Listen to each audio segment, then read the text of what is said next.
правичен и искрен, вака евроамбасадорот Гир го оцени извештајот на Европската комисија за напредокот на македонскиот евроинтегративен процес. Презентирајќи го ги потенцираше најважните забелешки во делот на реформите и загриженоста во врска со политичката поларизација.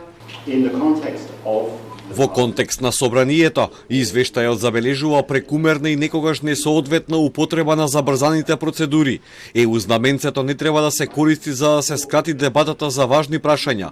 Има злоупотреба на знаменцето при носењето на кривичниот законник и законите поврзани со договорот со Бехтел и Енка. Во владењето на правото не е забележан напредок.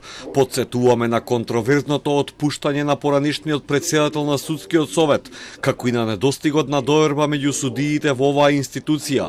Нема напредок ниту во борбата против корупцијата. Тоа останува прашање на загриженост. Се зголемува корупцијата на високо ниво, што резултира со застарување на делата. Гир нотираше дека во извештајот е пофалена работата на Државната комисија за спречување на корупцијата, како и на Државниот завод за ревизија, но дека нивните одлуки мора да се почитуваат. Забележа неограничен напредок во реформите во јавната администрација, а ги наведе и лошите услови во затворите, особено во Идризово.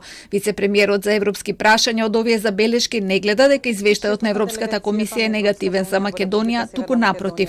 Имаме напредок во 80% од поглавијата, а не е нотирано назадување во ниту едно од поглавијата. Значи има 0 назадување.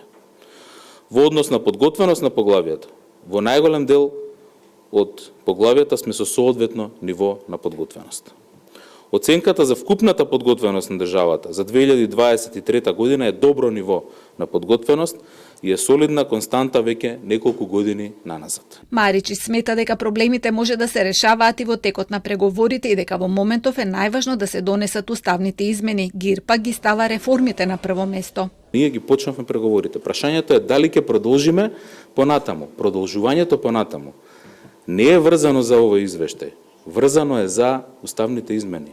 Ние недостатоците од овој извештај треба да ги ставиме и ги ставаме во нашите, како листа на наши задачи во текот на преговорите, а дали ќе отидеме во наредна фаза, зависи само од тоа дали ќе ги направиме уставните измени.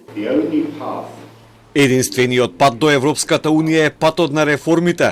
Тоа значи сеопфатни реформи како што е наведено во овој извештај и во извештајот за скрининг процесот. Зошто? Затоа што сакате да ги уживате поволностите на Европската Унија. Мора да бидете подготвени, а ние мора да бидеме сигурни дека доаѓате како партнер кој е цврст и отпорен.